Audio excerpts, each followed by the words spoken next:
Well, hello, and thank you once again for joining me here today on my channel. As always, it's lovely to have you here.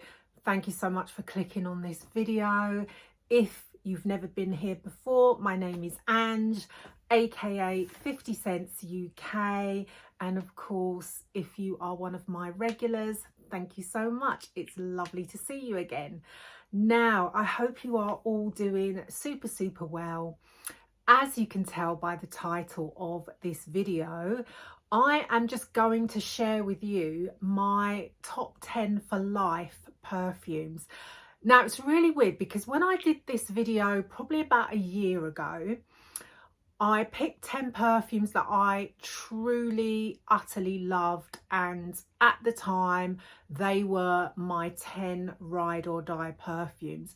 But as we all know, we change our minds, times change, new perfumes come out, and you know, the list of 10 can change, let's face it. So when we say top 10 for life, that's not a set in stone. It's top 10 for life at the current time. That's more what I would say. Now, funnily enough, from my top 10 from a year ago, there's actually only 4 that are still on the list. Now, how weird is that? Like, that actually shocks me and blows my mind. So that just goes to show how fickle I am, really. But no, I think it is that my tastes change. I've diversified a bit. New releases have come out, things like that. Or I've tried perfumes that I didn't try before and things like that. But there are 4 that are still firmly in my top 10 for life.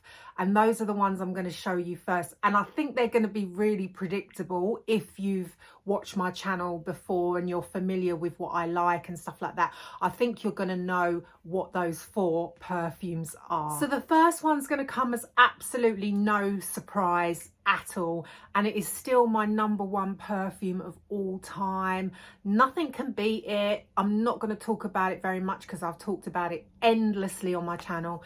But it is my beloved Delina Exclusive.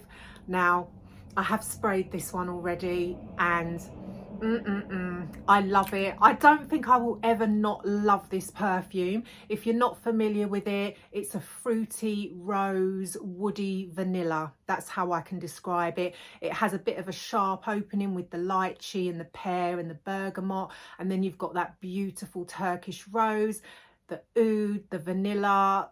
It comes into like a powdery sort of dry down that I absolutely adore. It's sexy, it's grown up, it's just everything I could ever want for in a perfume, and it has amazing performance. Like, it lasts and lasts. It's a compliment getter. Absolutely love it. #1 queen perfume. Next up is probably the fragrance that kind of got me like really seriously into perfume, and it is of course Oud Bouquet by Maison Lancôme. I've really put a dent in this, as you can see. This again, it's that oh gosh, this is heavenly. It's that oud rose combination again with vanilla, but this has a gourmand touch. It has praline in it. It smells amazing. In fact, beautiful.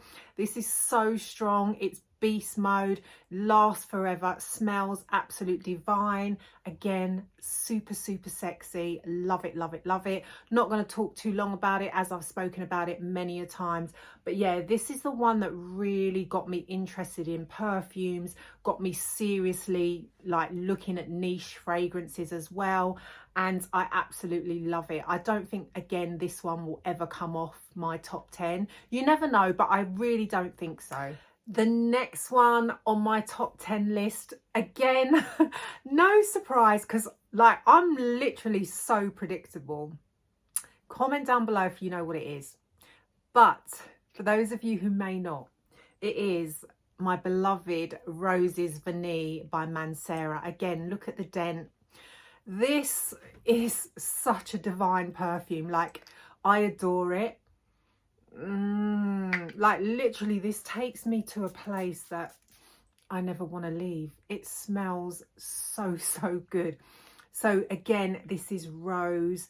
It's a sugary, musky, sweet rose is what I would say. But it's not an authentic smelling rose. It's kind of synthetic. It's sugary, sweet, but I love that. Like, I don't always want something that smells fresh and authentic. Sometimes I want something that just smells absolutely delicious, comforting, like you want to eat yourself, and this is it. And again, performance, completely outstanding. Like, this is probably one of my best performing perfumes, I would say, because it really does last and you cannot fail to smell this. So if you want to like blend into the background, definitely don't wear Roses Vanille. But if you like to make a statement, if you like to make an entrance, if you want to be that girl or that boy, whatever, this is your friend, I'm telling you, because you can't fail to be noticed wearing Roses Vanille. Right, so the last of the 4 that were on my list of last year, again, maybe predictable, is this one, and it is Kayali's Sweet Diamond Pink Pepper. This is my all-time favourite Kayali perfume. It is firmly on my top 10 list. I adore this perfume. And you know what? Men seem to love this one on me. Like, I get so many compliments. I love the atomizer for a start. This is beautiful. Again, it's sweet. It has rose in it. I think there's a theme going on. Like, the first 4 that I'm talking about, all are very rose predominant perfumes. So yeah, obviously I like the note of rose.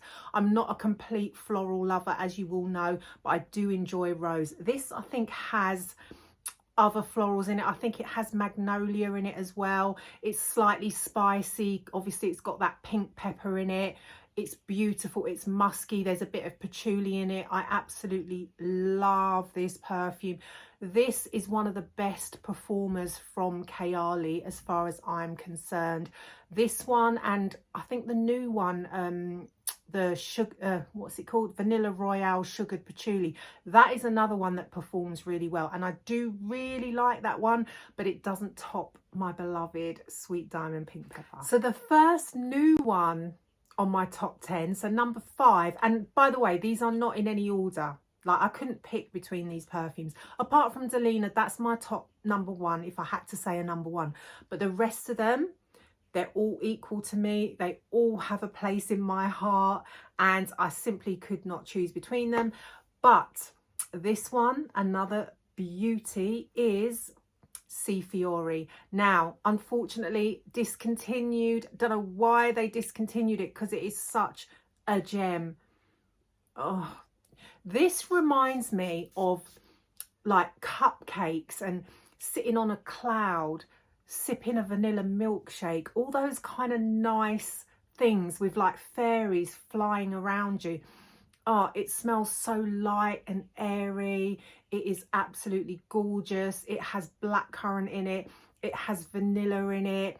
There are some florals. I think it's rose in this and perhaps neroli, if I'm not mistaken. I think I need to check that. If it's not, I'll put it up on the screen somewhere. But this smells gorgeous. It's light, fluffy, kind of puts you in the mind of marshmallow, even though it doesn't kind of have any marshmallow in it, but it just reminds me of all those light, fluffy, sweet things that we just love. And like, as I said, fairies and elves and all those kind of nice little mystical creatures. Like, I'm going off on a tangent, but you get the vibe that I get from CFiori. It is one of those innocent perfumes. Like, it's innocent yet sexy at the same time. So you're like sweet and innocent on the outside, but inside you can unleash that lioness. Do you know what I'm saying? It gives me those kind of vibes, and I absolutely love it. I do have a backup of this because I know it's getting harder and harder to find now, which is such a shame.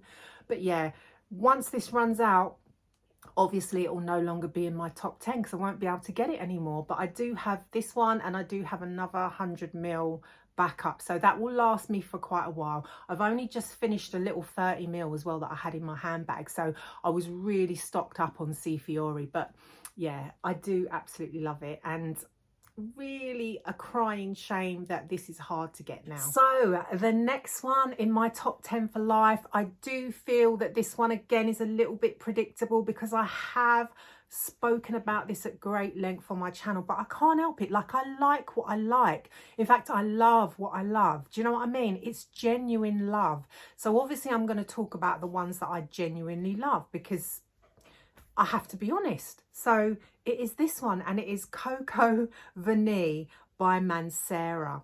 Now, actually, I was so happy that I let Gabby, aka the Fragrantician, subscribe to her channel if you haven't already, because Gabby is my girl. She is an amazing person. Love her to bits. And we do have similar taste in some perfumes, but in others we're like the polar opposite. But we agree on this one. I let her smell this and she loved it. It was love at first sniff, and she went and got herself a bottle. So I'm over the moon that Gabby shares my joy of Coco Vanille. As the name suggests, it's coconut vanilla. This is my favourite kind of summertime scent, although I wear this all year round, but it does give off tropical vibes. Obviously it has coconut, it has vanilla, it has peach. Peach is one of my favourite notes in a perfume.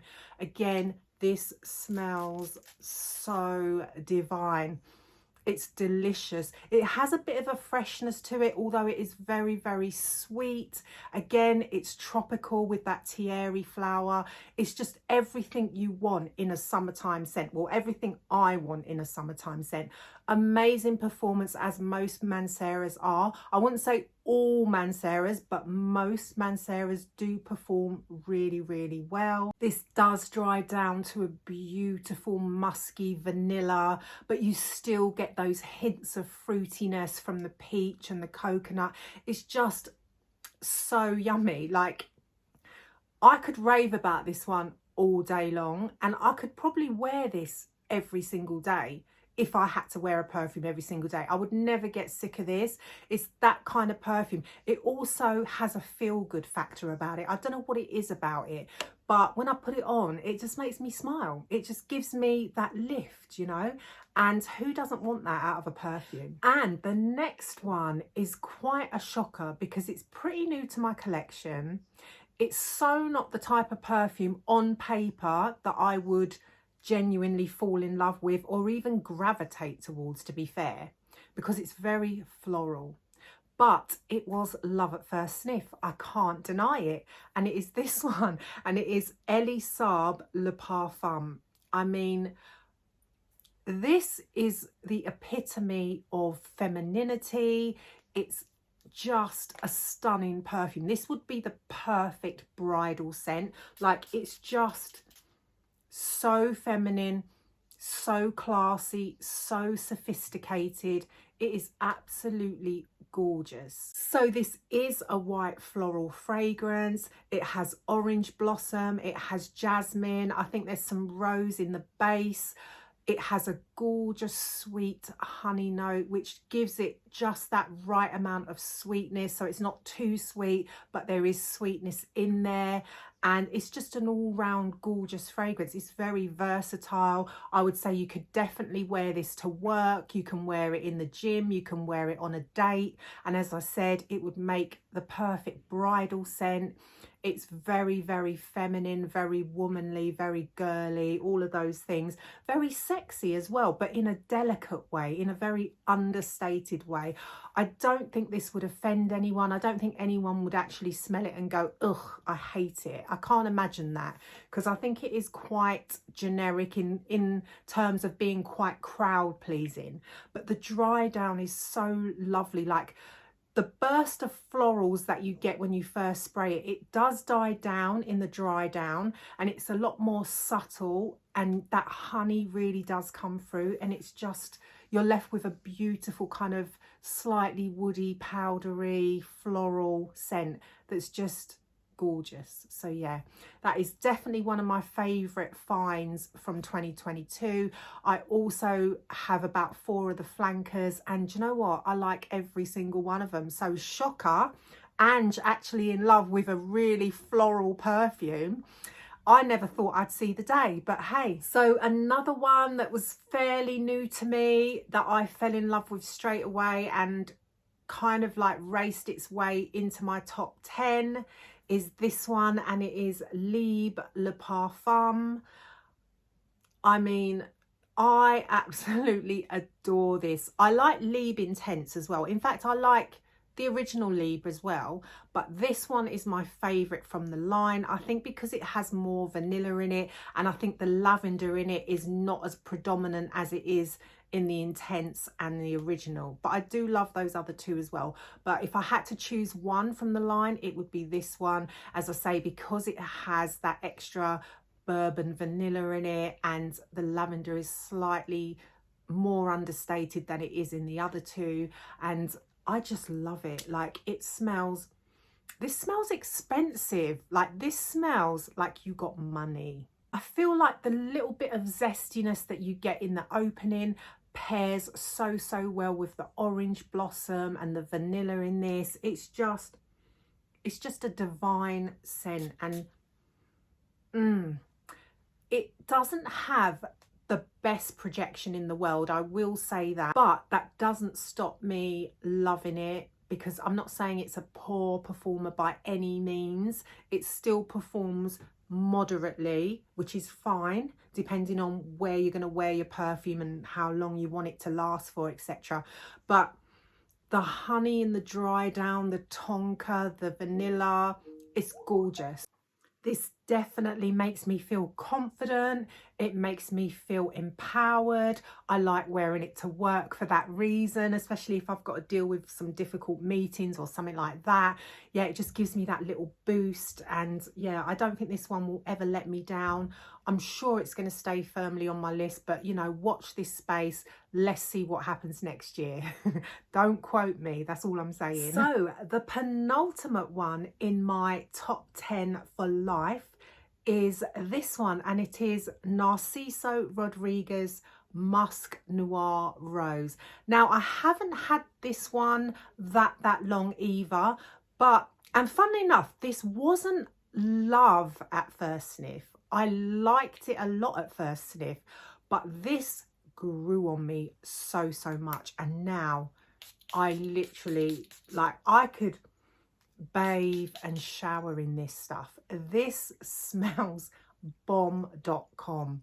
This, in my book, is a winner chicken dinner. I absolutely adore this perfume. When you first spray, to me, it's the plum and the pink pepper that hits you.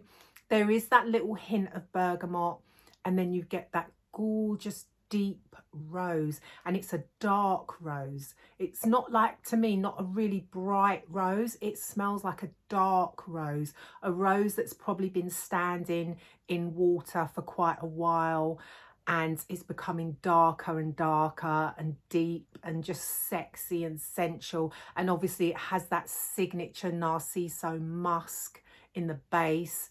It's vanilla-y, it has the right amount of sweetness. Again, a versatile scent. Like, I would not just keep this for evenings, I would wear this anytime, and to me it's an all year rounder as well.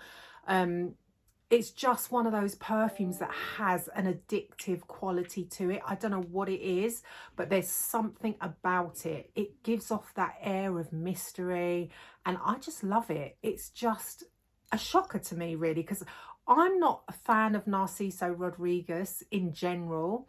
I decluttered Poudre that I had, and I think there was another one I had. I can't remember off the top of my head, but I decluttered them. And I was a bit like skeptical to try this, but when I tried it, I was like, hey, what is going on here? Narciso has redeemed himself. Now, last but definitely not least in my top 10 for life is, sorry, but it's Baccarat Rouge 540.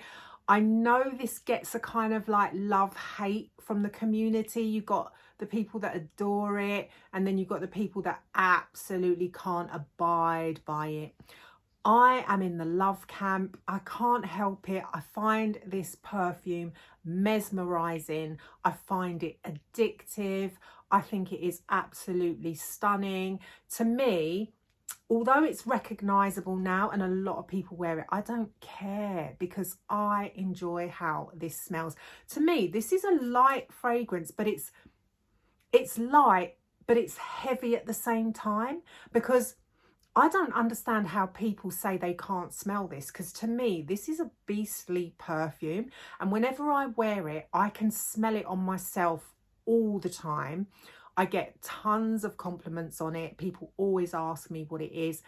I'm not going to go too much into it, but it is a beautiful, airy, ambery, florally-ish perfume. Not too floral, but you can smell a bit of florals in there, but it's more so an ambery perfume. It's quite a hard one to describe because it does have like a very fresh, airy quality about it. But as I said, at the same time, it smells kind of heavy because it is a strong perfume, in my opinion anyway. But I love it. So what more can I say? You do get a bit of woodiness in the dry down, but I wouldn't say it's overly woody. This is definitely, to me, not a hugely masculine perfume. Yes, it is unisex and it's supposed to be unisex. However, I feel that this does lean a bit feminine, probably due to the softness of it, but I would not be mad at a man wearing this as well. I think I would really enjoy a man smelling of this too. In fact, I would enjoy anyone smelling of this because I really like it. So yeah, sorry if you don't like it, but it is one of my faves and I will always have it in my collection. So there you are. Those are my top 10 for life currently. I say in brackets currently, because next week I might change my mind. Who knows? Hopefully I won't, but you never know. But comment down below. Let me know what you're absolutely loving at the moment. And do you have any surprises? And also, were any of mine a surprise to you? Those that know me, were any of them a surprise? I know some of them were predictable. The first 4, you knew those, come on. But any of the others a surprise to you? Let me know in the comments. And if you haven't subscribed to my channel, please do so. I would be very grateful if you would consider doing that. And until next time, I will see you very soon. Take care. Bye.